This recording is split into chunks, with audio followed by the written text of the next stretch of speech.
This meeting is being recorded. And to answer Marika's question, first of all, yes, the video will be available after on our website.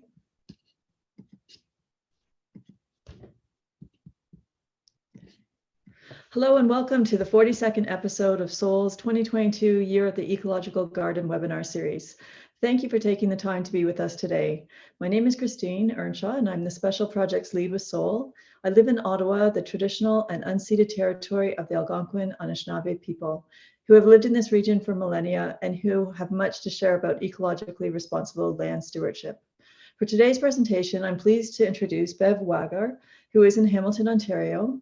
Bev has over 20 years experience making, tending, and learning about gardens, mostly in urban settings. She is a Soul accredited practitioner and a master gardener with the Halton Region Group. In Hamilton, Bev founded the Monarch Awards and co-founded the Crown Point Garden Club. Currently, she leads a volunteer gardening crew at the Keepax Native Plant Garden at the Royal Botanical Gardens in Burlington and volunteers with the Hamilton Naturalist Club. Bev's theme today is on winter sowing. Her presentation will be approximately 20 minutes and there will be time for a question and answer. As the host of today's session, I will moderate the questions, but if anyone joining us live has a question, please put it in the chat, or else following the presentation, you can unmute and ask your question directly. Finally, I'd like to mention that this webinar series and much of Soul's work is made possible by the generous and ongoing support of Gaia College, Canada's leading college for professional development and diploma courses in organic land care. So with that, let's begin. Over to you, Bev. Oh, thank you very much, Christine. Glad to see so many people here. Just to preface, today's seminar will be really focused on one important aspect of winter sowing, its container choices. So if you have questions about topics about winter sowing, then don't hesitate to ask them at the end. I believe that Christine is monitoring the chat for your questions. Yes. Okay. So just first, I'll start off with a little blurb about why growing from seed is so great and so important. The third point here, I'm not going to read them, but control over the provenance.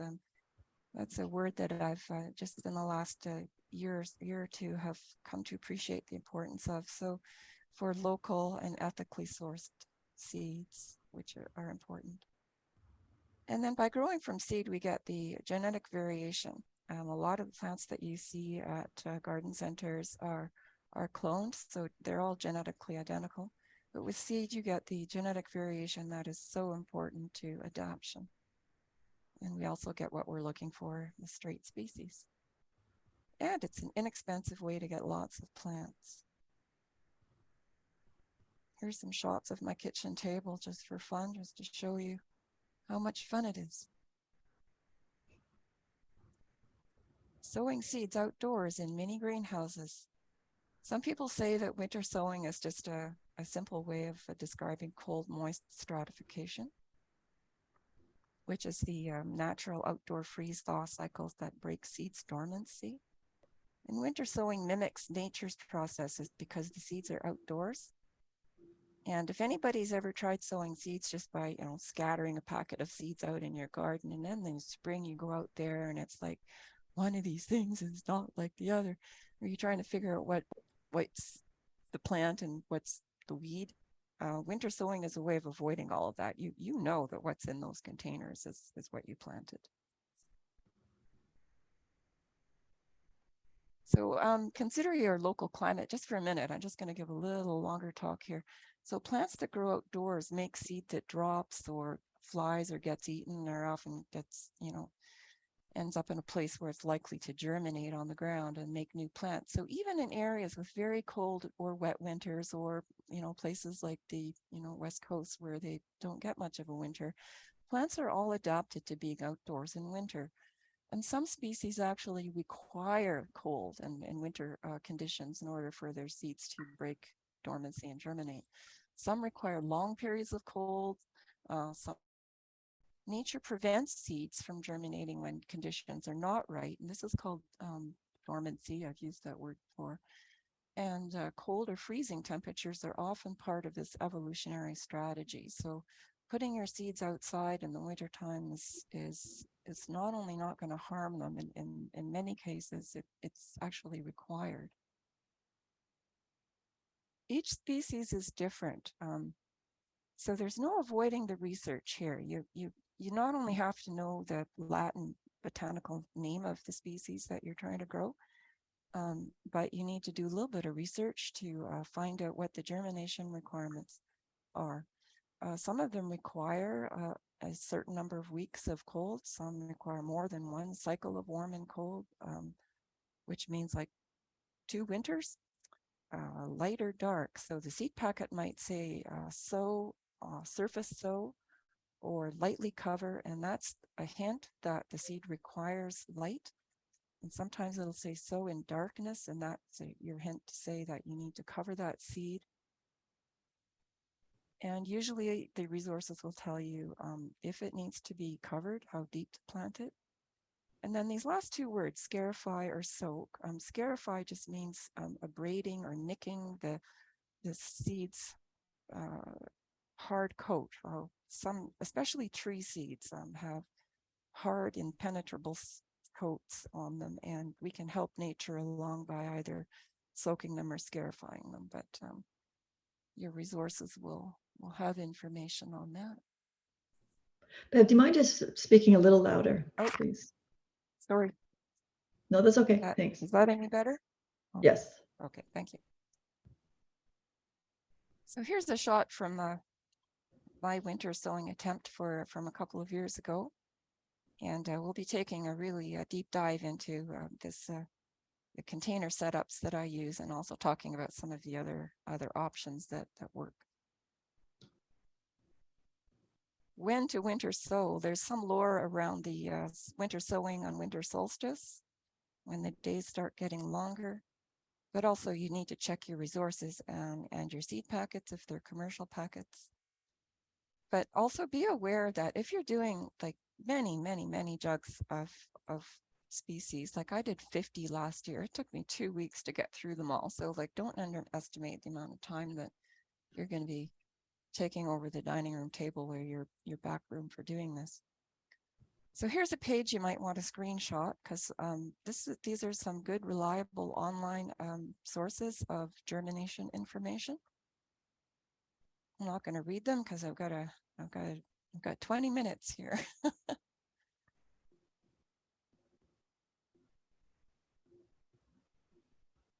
Okay, so now the nitty gritty. We're talking about containers for winter sowing. So I've divided it into 2. You have the all-in-one mini greenhouse, and we have a 2-part container where you have a big greenhouse that holds several smaller containers. So on the all-in-one mini greenhouse, the bottom part holds the soil mix, and it's integrated with the clear or translucent cover that is usually taped to the bottom part, and together they create your greenhouse. Then the 2-part system uses a big container, like a big milk jug or a tote bin even, to hold several smaller containers.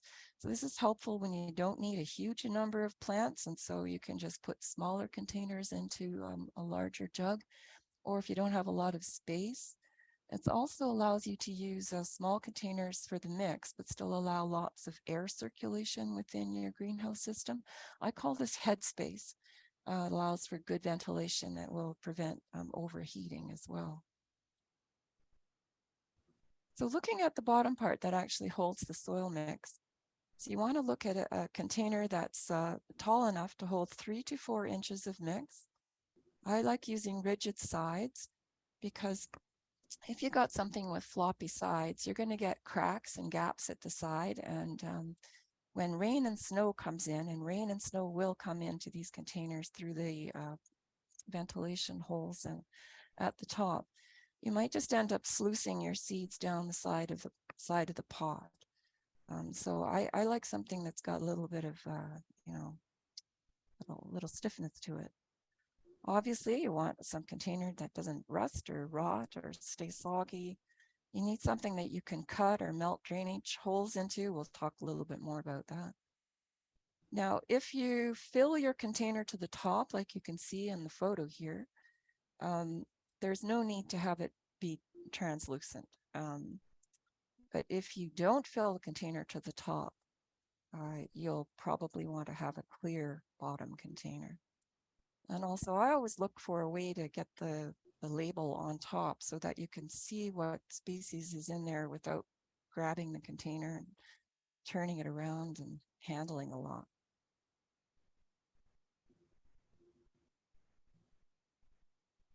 Here's an example of the multiple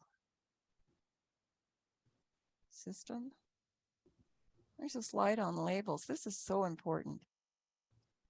Indelible marker, everybody has their favorites. I use whatever's handy, but I have a selection. So industrial Sharpies work. They'll last a couple of seasons. Paint pens are good. They last indefinitely. Or a wax marker, sometimes called a China marker. The China markers for me have turned out not to be as great as I thought. But remember that this only has to last for 1 year. You're going to be finished with this by August. So your labels only need to last until August. So here's a little series of photos on using white electrical tape to make label spaces on a mushroom jug or sort of mushroom tub. So there's the tape looking at it from the bottom. And another piece of tape. So you're making kind of an extension with the white electrical tape. There it is from the top. And then you write on it. So now the label is visible from the top. And I don't like using the stick markers because they disrupt the seeds. They come up off. They just get in the way. I find that they get lost. They fall down the sides. I would rather have something actually stuck to the side of the container itself.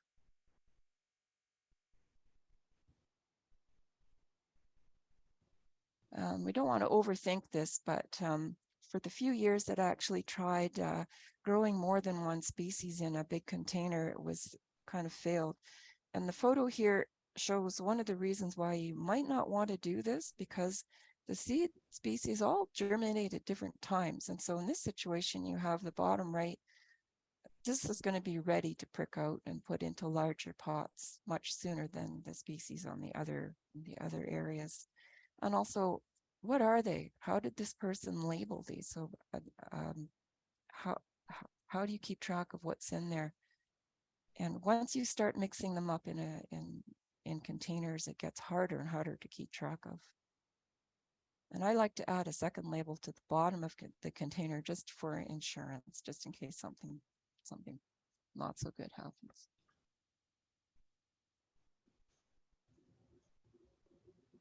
Some people like to use the solo cups or that plastic cups, but consider that if you don't fill it to the top, the edges will be casting shadows onto your soil. And for this, you really need as much light as you can get.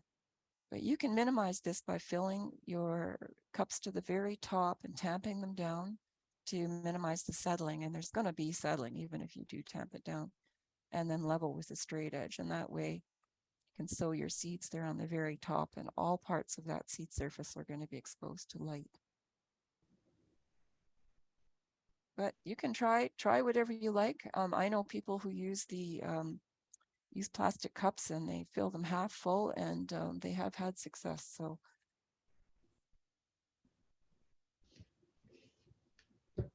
here's a person who's used an electric drill to drill through the bottom of a plastic solo cup.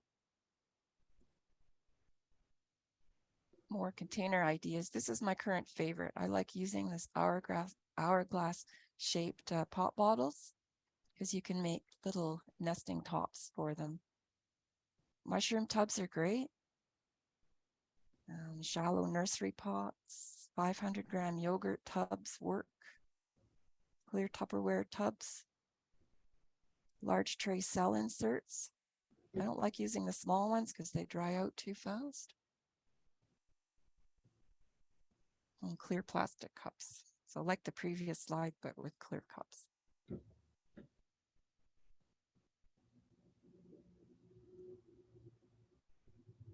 That's my menagerie from last year. So here's some of the criteria that we need to think about. So we need translucent or transparent tops because plants need light. And even if you have a really big hole, big spout in that jug, you still need to add more vent holes. Don't skimp on putting vent holes in the top.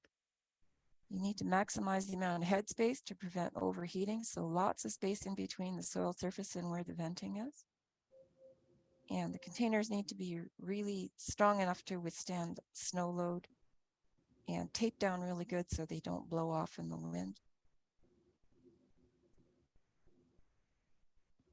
So here's an example of the labeling on them. I have 2 species in this one container.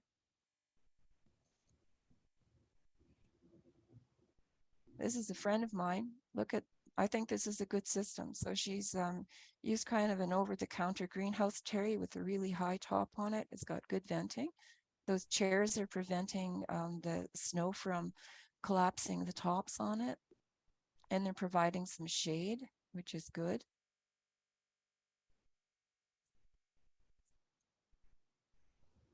And buried underneath there is 50 winter sowing jugs.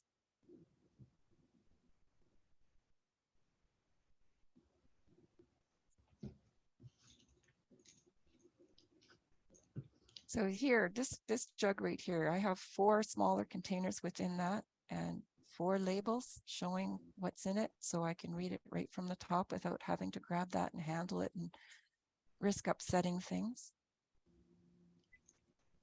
And if you're using a 2 container system, you need to have drainage holes on the bottom. So every surface that's on the ground needs to have drainage holes. You don't want any of your smaller tubs or any of the soil just sitting in water, as the water will get in with snow melt and with rain. And that's totally natural. So here's the morning after. This is a Friday morning when I go out and raid the recycling bins in the neighborhood, and I bring home this kind of thing. So I thought I might experiment using the blue tinted water jugs, but I decided against it because spring light is kind of on the blue side of the spectrum.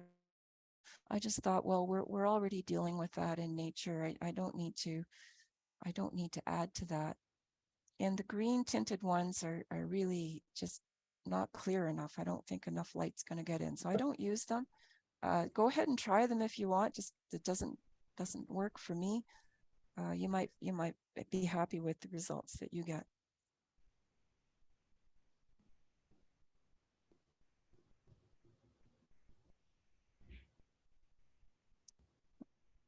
A little bit of detail on how to make your drainage holes. I use a metal barbecue skewer heated up on a gas stove.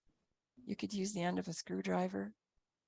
And I do this outside because sometimes there's a little bit of fumes from the plastic. And I find that one heating session will poke about 5 holes. So it's really fast. It's a fast way of doing this. And also you're not running the risk of messing things up with slits that are too big and cracking the plastic. But you could also use a sharp knife to cut slits. You could use an electric drill. And notice here how you have to imagine the water, where the water will pool. That's where you want to cut your holes. Consider gravity, where the water's going to be. And here's a way I started doing this, 2 years ago. So using the hourglass shaped pop bottles allows you to make a nesting system. So the top just kind of fits on top of the bottom. You only have to use 3 pieces of tape, and it's really easy to pop this off and pop it back on with only 2 pieces of tape you have to remove. It's easy. And also, if you get a really big rainstorm or a whole pile of snow, the water is going to come down the sides and not kind of sluice into the middle of your soil and into the middle of the soil container. So that I like that. I like to be able to control how much moisture goes in here. And when I want to water this kind of a little aside here, just get a spray bottle and stick that nozzle through the top and just spray the water onto it. You don't need to untape the whole thing and water it that way. Just spray the water on. And that's what it looks like after it's cut. And there's a little diagram. So I measure about 4 inches from the bottom and make a line around it there. And then just at the second line from the bottom, that's at its maximum width. So you cut there, and that gives you a little nesting system. You can do a nesting system with the big jugs too.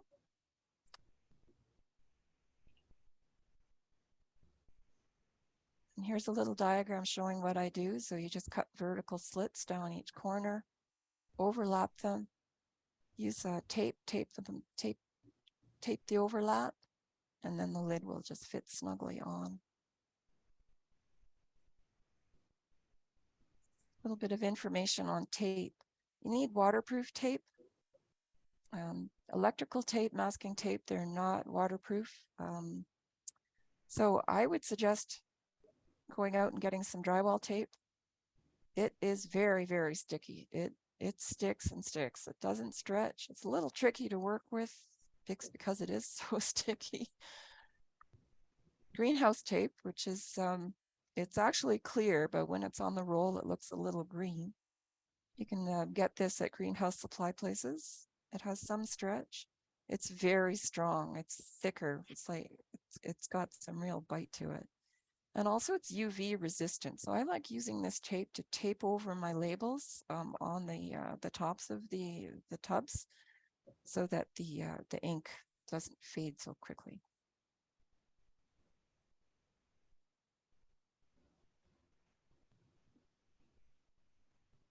Here's my early attempt. So this is 2005. Everything went wrong here. So this is like I've been winter sowing, I guess most years since then, not every year. But yeah, these early attempts were quite spectacular failures, but they were a good learning experience. The internet was a different place back then, so we didn't have the resources then that we have now. This is from a few years ago. I'm still experimenting. I was experimenting with using heavy plastic bags as the mini greenhouse tops. But no matter what I did, no matter what system I devised to keep those bags upright and off the soil surface, they always collapsed. I had mixed results that year. If you could find a way of keeping those bags upright and away from the soil surface when there's a foot of snowfall, that might be worth trying.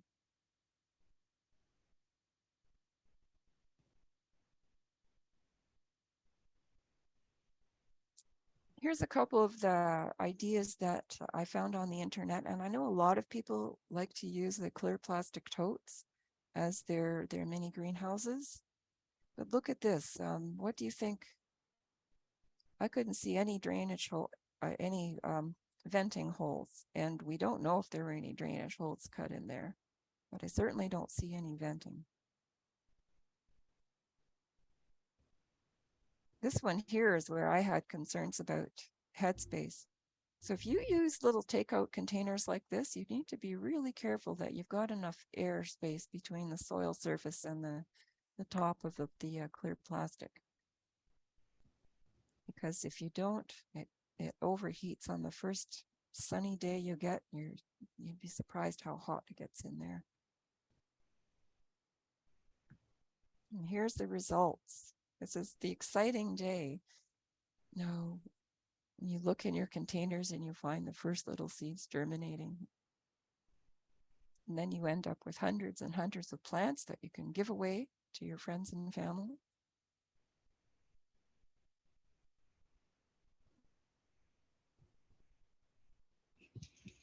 So thank you for, I think I've taken up, I don't know, am I good for time, Christine? Yes, it's perfect time. Perfect. Okay, good. Yeah, so I just wanted to encourage everybody to kind of learn what the principles are, and I did talk about most of the kind of hard and fast rules that you need to follow, like light and moisture and drainage and headspace. But have fun, experiment, take photos, keep records, and when you get into seeds, share your seeds and share your knowledge, um, and support the Society for Organic Urban Land Care for making all these great presentations available. And here's what we do for advocacy. This is a photo of a workshop that I gave during COVID last year. This must have been -30. And I was giving a winter sowing workshop in the absolute dead of winter. And look at all those dedicated gardeners there. And people come up to me after and say, "Oh, Bev, I enjoyed your workshop." And I say, "You were there?" I didn't recognize anybody who was there. They were so bundled up. So this is the kind of dedication we gardeners have. So maybe when you get your legs and get winter sowing, you'll be able to spread the word like I do, and share your seeds and your plants, and everybody can get started in winter sow.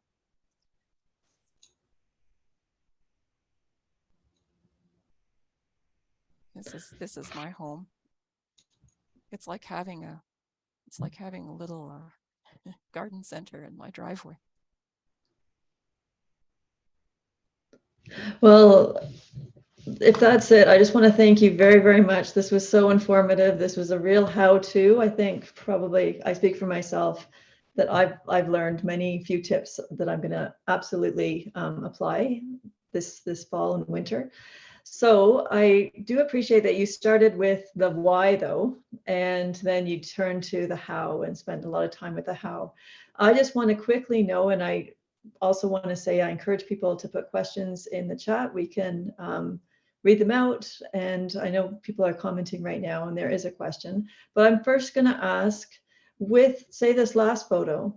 So we're at the stage now where it's germinating. Just out of interest in your experience, where do these go? It just would be interesting to know if this is something that you're doing for your own garden, for public spaces. Do you have any way that you're doing this as a livelihood? I think that's a question that a lot of people are wondering. Can this be a viable option to make it into a livelihood to germinate native plants? There's a couple of considerations for the livelihood aspect.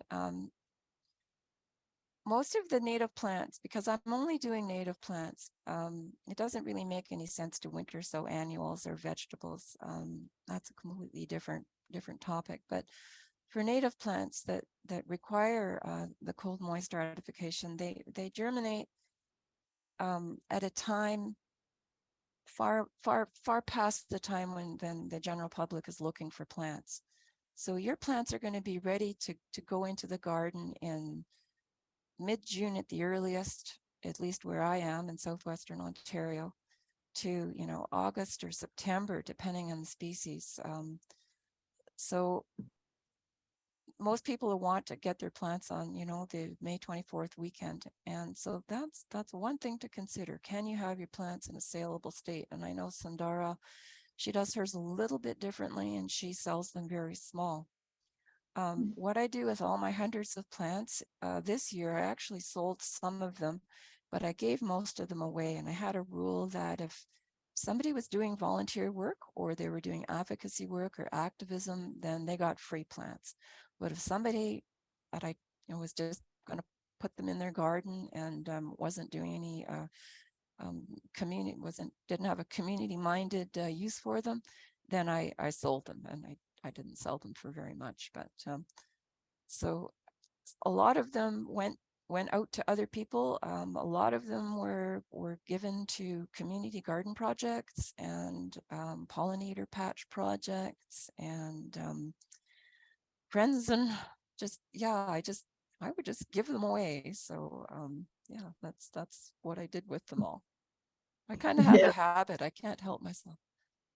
Yes, it's kind of addictive to grow them and see them go out into the world.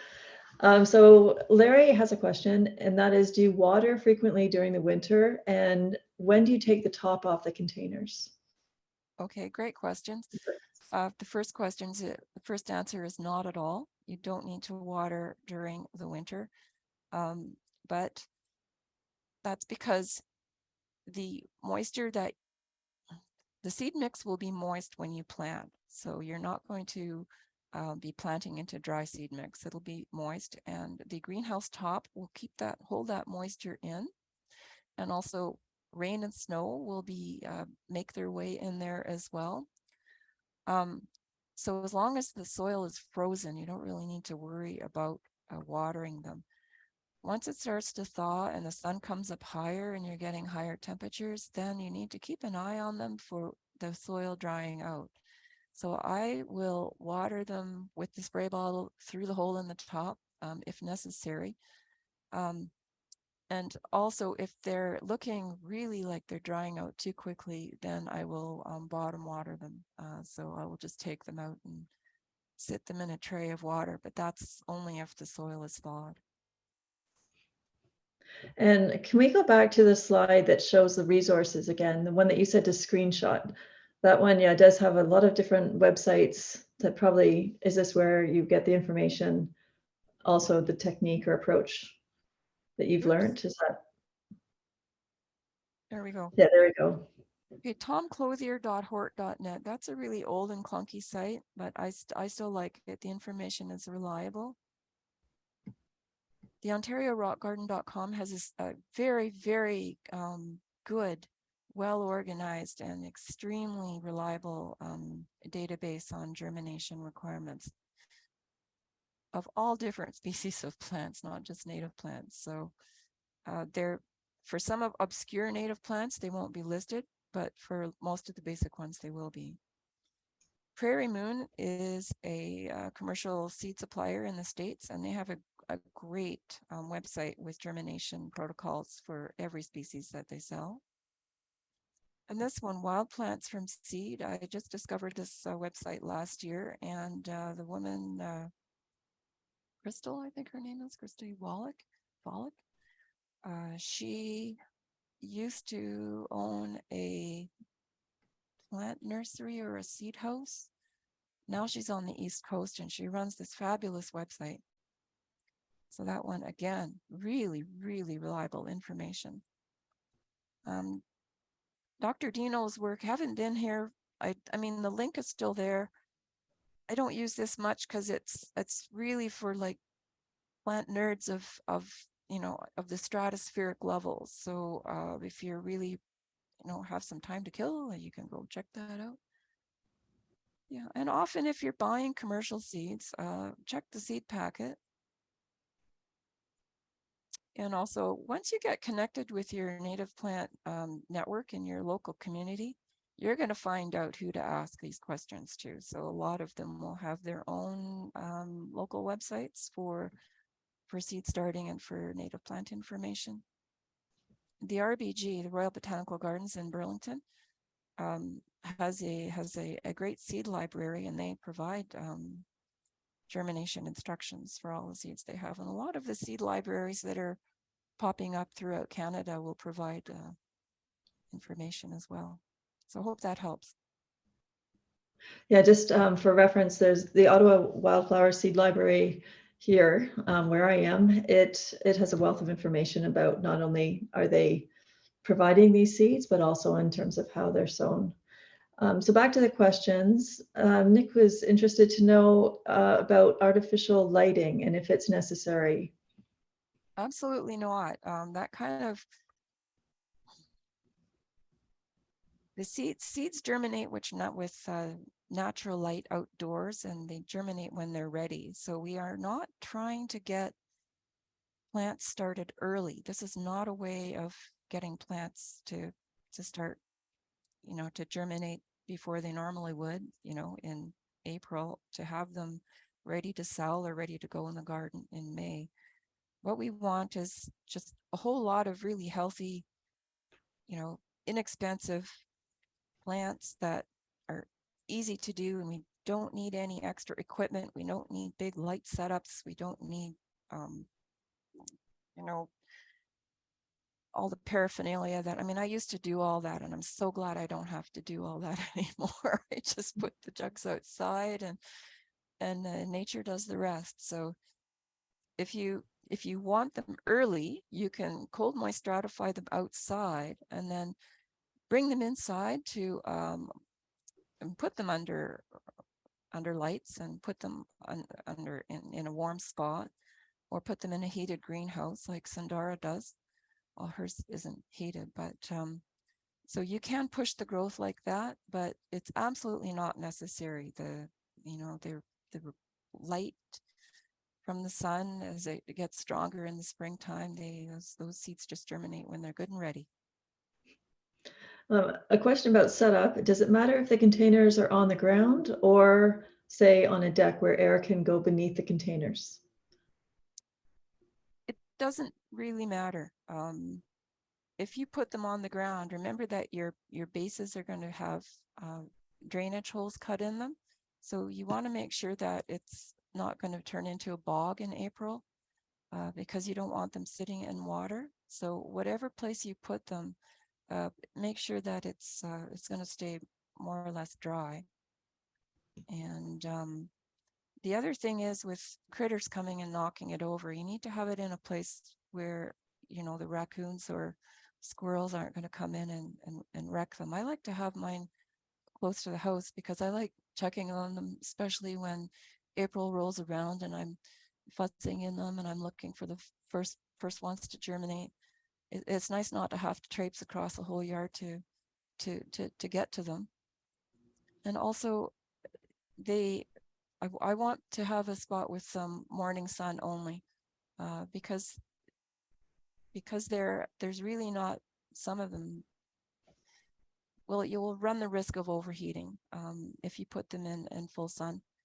And the way to avoid that is to take the lids off. If when the sun starts getting higher in the springtime, you can take the lids off during the day and put them back on at night. But the minute you take the lids off, then you're running the risk of squirrels coming in. So it's kind of a trade-off for the safety of your seeds and the amount of heat that you're going to build up. So. And does it matter what the soil mixture is? Does it matter by species? The composition of the soil? Oh, I could do a whole nother workshop on that. For the larger seeds, you can just use basic triple mix. I don't. I use specialized seed germination mix, which is very fine. It goes through like a 1/4 inch sieve, so there's no big chunks in it. It's really good for tiny seeds, and you'd be surprised how small some of the native plant seeds are. They're just like dust. So having that super fine germination mix really can make a difference, because the seeds will more or less stay on the surface and not kind of fall down the middle. And it also stays evenly moist if you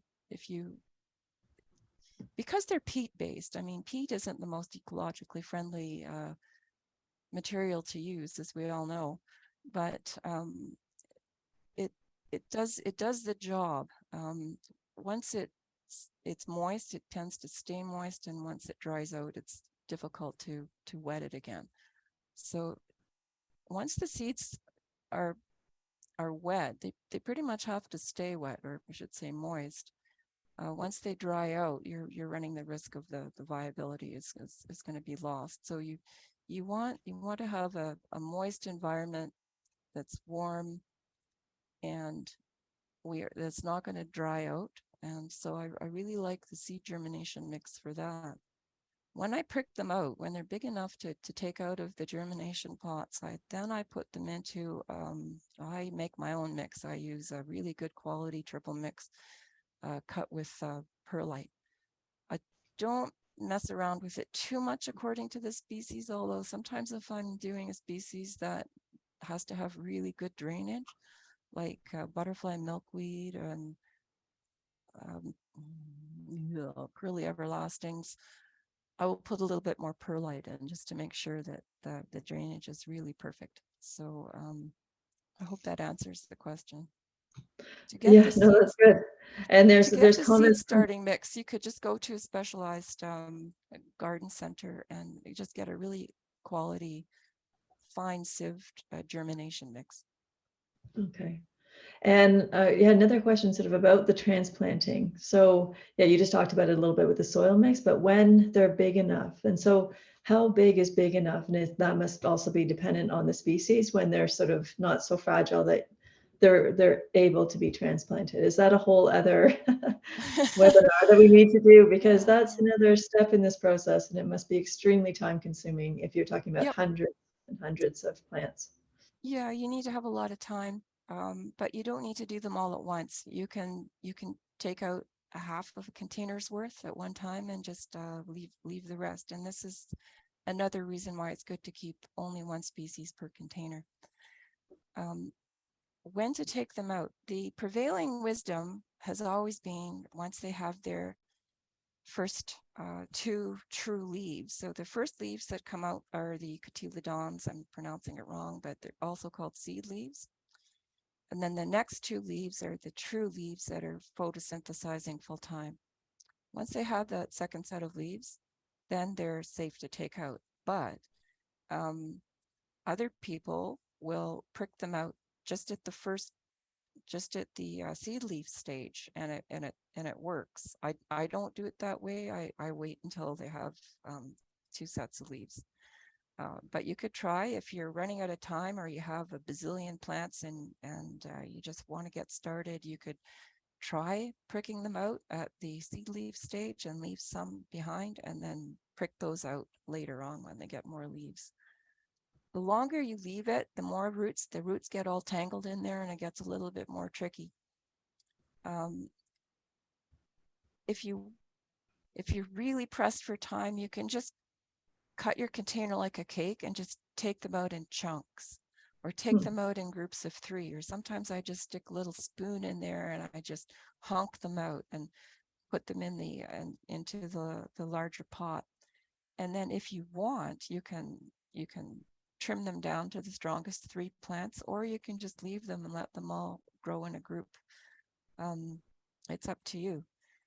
The I mean, you're going to end up with so many plants. A lot of it will just be expedience. I mean, you just have to get these little guys out of the germination tubs and into their pots for growing on. And you end up just like not getting too precious about it. They're amazingly tough and robust, these little guys, and you don't have to really worry too much about it. Sometimes I just go in there with a tooth, well, I used to use a toothpick, but now I use a big bamboo skewer. Sometimes I use a wooden chopstick. Sometimes I use whatever sticks are lying around to pull them out and get them in. Yeah, they're very forgiving. And do you have a lot of experience with tree seeds as well? Or are you mostly looking at herbaceous plants?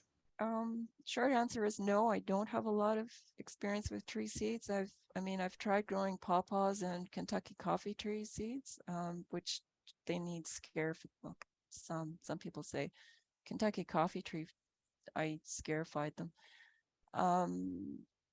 So yeah, I'm not really comfortable answering questions on that because I've only done it a couple of times.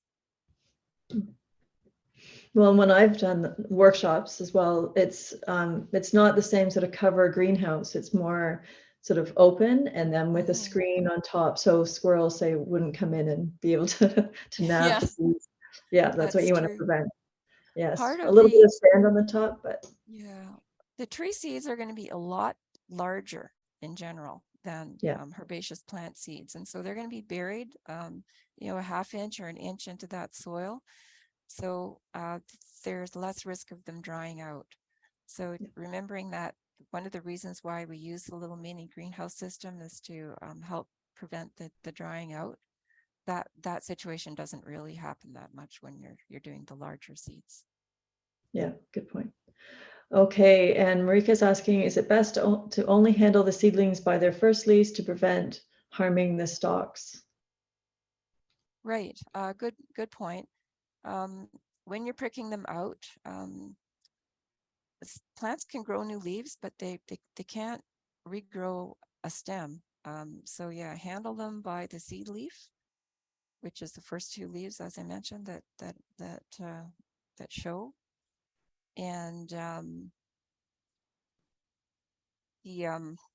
like I say, so if you pull one off accidentally, it's not a big deal. There's still, you know, two more leaves that are photosynthesizing, and there's no harm done. Okay. Well, we're at the end of our time. This is such a detailed and technical, and also like there are many aspects of this conversation that we could have had as well about the value of doing this work and the fact that it is bringing forth so many more plants to go forward and move into spaces in our urban settings. So I want to take this time to thank you very, very much. And yeah, the fact that you've taken all these photos so that we have step by step in containers. And I know I'm going to check out the recycling every time going forward now to get my own ideal greenhouses going. So this was very useful. This will be on Sow's website. I also want to take the time to mention that this was the end of the October sessions related to native plants for this Soul Ecological webinar series. So next month, we're going into more conversations about access. And so please join us. Check out our website for the presentations that are coming up. A lot has to do with the bylaws, having access to public space to garden. So there's great conversations coming up in the realm of this overall series. And finally, I'd like to just also do another plug for Sow's Green and Green Spaces program. We have extended the deadline for applications for new Green and Green Spaces and those that were recognized in 2021. So please go to our website if you're interested to look into the sites that qualify for the recognition of the good work that groups are doing or businesses are doing to create spaces that are very biodiverse, that bring community together to work on them, that are very considerate of the plant and soil health. We're looking at recognizing as many as we can across the country this year. So thanks again for joining us today. Many people are thanking you in the chat, so check that out. And yeah, please go forward and look at all those resources, but also come back to this webinar. It will be on Sow's website in a couple of days, and please share it widely. So thanks again, and have a good rest of the day. Okay, bye-bye.